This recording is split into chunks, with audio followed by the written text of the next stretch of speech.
الحمد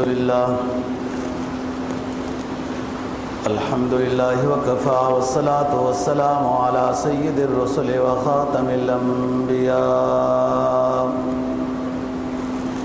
وعلى آله وأصحابه الذين أوفوا عهدا الذين هم خلاصة العرب الأربع وخير الخلائق بعد الأنبياء. أما بعد فأعوذ بالله من الشيطان الرجيم. بسم الله الرحمن الرحيم. وما نقموا منهم إلا أن يؤمنوا بالله العزيز الحميد الذي له ملك السماوات والأرض والله على كل شيء شهيد. قال النبي صلى الله عليه وسلم: من رأى منكم منكرا فليغيره بيده فمن لم يستطع فبلسانه فمن لم يستطع فبقلبه وذلك أضعف الإيمان. صدق الله العظيم وصدق رسوله النبي الأمي الكريم ونحن على ذلك لمن الشاهدين والشاكرين والحمد لله رب العالمين. آخری پارہ سورہ بروج کی 2 آیت کریمہ اور جناب نبی پاک صلی اللہ علیہ وسلم کا ایک فرمان تلاوت کیا ہے جس کو امام مسلم نے روایت کیا ہے. سورہ بروج میں فرمایا والسماء ذات البروج، قسم ہے آسمان کی جو برجوں والا ہے، والیوم الموعود، اور وعدے کے دن کی قسم مراد قیامت کی دن کی قسم ہے، وشاہد، اور قسم ہے آنے والے دن مراد جمعے کے دن کی قسم ہے، ومشہود، اور جس دن میں لوگ جمع ہوتے ہیں میدان عرفات کے دن کی قسم ہے. 4 قسمیں اٹھائیں قرآن مجید نے. اللہ پاک نے ان 4 قسموں کے بعد ایک اہم بات کو نقل کیا ہے: والسماء ذات البروج والیوم الموعود وشاہد ومشہود. قتل اصحاب الاخدود النار ذات الوقود. خندق بنانے والے، آگ لگانے والے ہلاک ہو گئے، تباہ کر دیے گئے. النار ذات الوقود، ایسی آگ انہوں نے بھڑکائی کہ جو بہت بڑے ایندھن والی تھی. اذ ہم علیہا قعود، وہ آگ لگانے والے لوگ، خندق میں آگ لگانے والے لوگ ارد گرد بیٹھ کے تماشا دیکھ رہے تھے. اذ ہم علیہا قعود وہم علی ما یفعلون بالمؤمنین شہود. ایمان والوں کو آگ میں ڈال کر سائڈوں میں بیٹھ کر تماشا دیکھتے تھے. وما نقموا منہم الا ان یؤمنوا باللہ العزیز الحمید. ان لوگوں کو جو خندق میں ڈالا گیا ہے، جلایا جا رہا ہے، ان کی کوئی غلطی، کوئی جرم نہیں ہے. اگر تم کوئی جرم شمار کرتے ہو تو پھر ان کا جرم یہ ہے کہ یہ ایمان والے تھے. وما نقموا منہم الا ان یؤمنوا باللہ العزیز الحمید. انہیں سزا دی جا رہی تھی صرف اس بات کی کہ انہوں نے ایمان لایا ہوا تھا اس ذات پر الذی لہ ملک السماوات والارض واللہ علی کل شیء شہید. اس ذات پر ان کا ایمان تھا جس کی بادشاہی زمین و آسمان میں ہے اور ہر چیز کو دیکھ رہا ہے. جو حدیث آپ کے سامنے تلاوت کی امام مسلم نے اس کو روایت کیا ہے. ابو سعید خدری راوی ہیں رضی اللہ عنہ، فرمایا کوئی شخص منکر کو دیکھے تو ہاتھ سے روکے،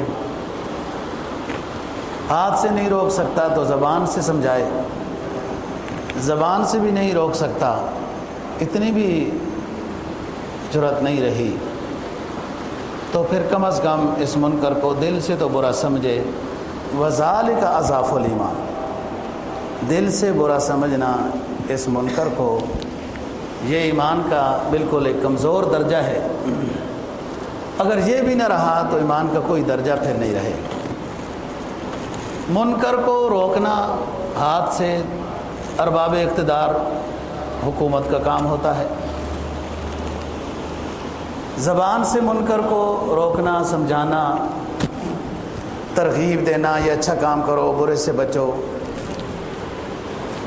یہ ہر ذمہ دار شخص کا ہے، جس میں عالم بھی داخل ہے، والد بھی داخل ہے، اس ادارے کا سربراہ بھی داخل ہے، استاد بھی داخل ہے، بادشاہ بھی داخل ہے، وہ بھی زبان سے بھی روک سکتا ہے، لیکن اصل پہلی بات ہے کہ وہ ہاتھ سے روک سکتا ہے، اس کے پاس طاقت ہے۔ نہ کوئی ہاتھ سے روک سکتا ہے، نہ کوئی زبان سے روک سکتا ہے، تو کم از کم اس منکر کو برا سمجھے، یہ ایمان کا کمزور درجہ ہے۔ یہ درجہ تو ضروری ہے، اگر یہی نہیں رہا تو درجات ایمان اس کے پاس نہیں ہے۔ میں نے جو سورہ بروج آپ کے سامنے تلاوت کی ہے، اس میں اللہ پاک نے سب سے پہلے تو 4 چیزوں کی قسم اٹھائی ہے، اور قسم اللہ تعالیٰ اٹھاتے ہیں کہ اس کے بعد کوئی ایک اہم بات کرنے والے ہیں۔ وہ اہم بات ہوئی قتل اصحاب الاخدود النار ذات الوقود، کہ خندق کھودنے والے تباہ کر دیے گئے، آگ لگانے والے تباہ کر دیے گئے۔ بظاہر تو آگ کے اندر ایمان والوں کو ڈالا گیا تھا۔ نبی پاک صلی اللہ علیہ وسلم کی ولادت باسعادت سے 70 سال پہلے یمن کا اسی طرح ہی بت پرست، بت مذہب قسم کا، دہریہ قسم کا بادشاہ تھا، جس کا نام تاریخ ذو نواس لکھتی ہے۔ آپ کے دنیا میں تشریف لانے سے 70 سال پہلے یمن کے علاقے کا یہ بادشاہ تھا، اور بے مذہب قسم کا تھا۔ اپنے پاس کاہنوں کو، جادوگروں کو، ساحروں کو، نجومیوں کو، اس طرح کو اپنے پاس رکھتا تھا، اور ان سے پھر باتیں پوچھتا تھا، اب کیا ہونے والا ہے، کیا ہونے والا ہے، کیا ہونے والا ہے۔ اس طرح کے لوگ کرتے ہیں نا، تمہیں ایمان نہ ہو نا، پھر لکیروں کے چکر میں انسان رہتا ہے۔ یہ جناب قسمت دیکھو جی، کہ اگر قسمت خراب ہے تو لکیریں بدل سکتے ہیں آپ؟ ایسی جب ایمان نہ ہو تو نجومیوں کے پاس، کاہنوں کے پاس، ساحروں کے پاس، ان لوگوں کے پاس لوگوں کے چکر رہتے ہیں، طواف کرتے رہتے ہیں۔ حدیث میں منع فرمایا گیا ہے۔ قسمت ٹھیک ہوتی ہے، ایمان اچھا کریں، اعمال صالحہ اچھا کریں، ذکر و اذکار کریں، تلاوت کریں، قسمت اچھی ہو جائے گی۔ قسمت فٹ پاتھوں پہ بیٹھتے ہوئی ہے، جن کی اپنی قسمت بگڑی ہوئی ہے، وہ ان کے پاس جانے سے قسمت کیسے اچھی ہوتی ہے؟ اور قسمت خراب ہوتی ہے گناہ کرنے سے، جھوٹ بولنے سے، ڈاکے ڈالنے سے، قتل کرنے سے، چوریاں کرنے سے قسمت خراب ہوتی ہے۔ خراب کرنی ہے تو یوں کر لو، اچھی کرنی ہے تو اعمال صالحہ بجا لاؤ۔ قسمت کی اچھی تو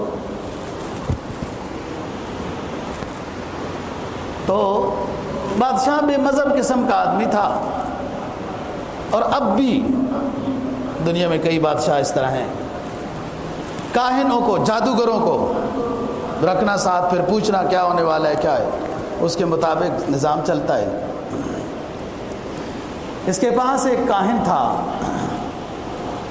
یہ کاہن کیا ہوتا ہے؟ جو کافر جنات کے ذریعے سے کچھ اونٹ پٹانگ کی خبریں، کچھ کام کر دیتے ہیں۔ یہ